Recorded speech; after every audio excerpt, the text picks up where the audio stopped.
नमस्कार। आज हम एक बहुत जानी पहचानी लोक कथा की बात कर रहे हैं, घमंडी लड़की और गणेश जी। हाँ, ये कहानी तो कई लोगों ने सुनी होगी। बिल्कुल। तो ये कहानी है एक गांव की। 7 भाई थे और उनकी एक लाडली बहन। हाँ, पर बहन में एक थोड़ी अजीब बात थी।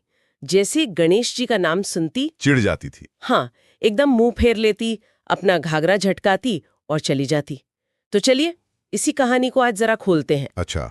अब हुआ ये, जैसा कि होता है ऐसी कहानियों में, कि बहन का ये रवैया भगवान गणेश को अच्छा नहीं लगा। वो नाराज हो गए और यहीं से कहानी में ट्विस्ट आता है ना। हाँ, बिल्कुल। थोड़ी रहस्यमयी घटनाएं होने लगती हैं। और देखिए ये कितना दिलचस्प है। मतलब एक छोटी सी आदत या कहें कि एक घमंड, हाँ, वही कहानी का मेन प्रॉब्लम बन जाता है।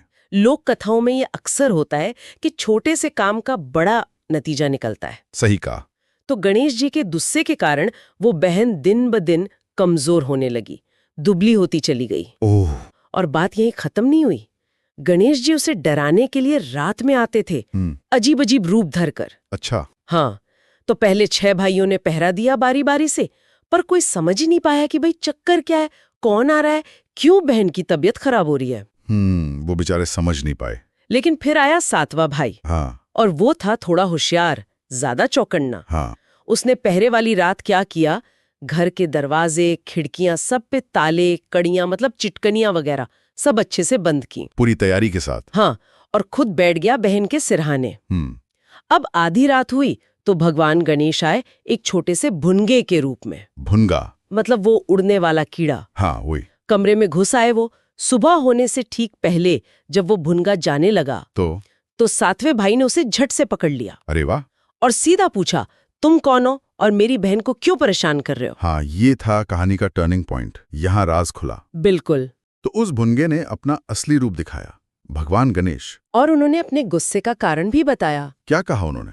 उन्होंने कहा, तुम्हारी बहन मेरी बातें सुनते ही चिढ़ती है, मेरा अपमान करती है, इसीलिए मुझे गुस्सा आया है। देखिए कितना सीधा संवाद है। हाँ, एकदम क्लियर। हाँ, कि अनादर का ये नतीजा है। हाँ, और ये भी सोचिए, इतनी बड़ी शक्ति एक इतने छोटे मामूली से कीड़े के रूप में आई। सही बात है। शायद ये दिखाने के लिए कि सबक कहीं से भी मिल सकता है। बिल्कुल। तो अगले दिन भाई ने सारी बात अपनी बहन को समझाई। हाँ, कि उसकी तबीयत क्यों बिगड़ रही थी। और बहन को समझ आया। हाँ, लगता है उसे अपनी गलती का एहसास हुआ, अपने घमंड का। हाँ, तो उसी दिन से उसने नियम बना लिया। क्या नियम? कि वो रोज सुबह नहा धोकर पहले गणेश जी की पूजा करेगी और उसके बाद ही अन्न जल ग्रहण करेगी। अच्छा। तो उसने पूजा शुरू कर दी। हाँ। और कहानी का अंत अच्छा है। बहन ने जब ये बदलाव किया, रोज श्रद्धा से पूजा करने लगी, हाँ। तो गणेश जी महाराज खुश हो गए। और बहन ठीक हो गई होगी फिर। हाँ बिल्कुल, वो फिर से स्वस्थ हो गई, खुश रहने लगी। देखिए, ये जो बदलाव है ना, यही कहानी का सार है। कि गलती मानना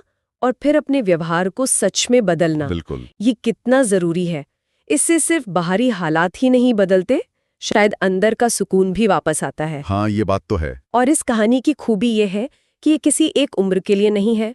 बच्चे भी सीखते हैं और बड़े भी, कि भाई घमंड ठीक नहीं, दूसरों का सम्मान करना चाहिए। सही है। ये सिर्फ एक पूजा पाठ की कहानी नहीं, बल्कि व्यवहार की कहानी है। बिल्कुल, व्यवहार और उसका नतीजा। तो इस कहानी से हमने यही देखा कि कैसे घमंड या अनादर मुश्किलें लाता है और कैसे समझदारी से अपनी गलती मानकर बदलाव लाकर हल निकलता है। बहन का वो पूजा शुरू करना महज एक रस्म नहीं थी। नहीं, वो उसके मन के बदलाव का प्रतीक था। हाँ, उसके बदले हुए नजरिए का। और अंत में ये कहानी एक सवाल भी छोड़ जाती है ना। क्या? कि लोक कथाओं में देवी देवताओं का गुस्सा या खुशी अक्सर इंसानी कामों से जुड़ा होता है।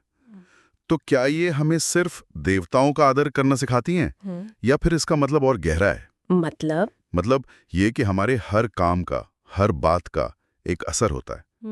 और हमें दूसरों की भावनाओं का, उनकी मान्यताओं का सम्मान करना चाहिए, चाहे वो कोई भी हो। ये सोचने वाली बात है कि सम्मान का दायरा कितना बड़ा है।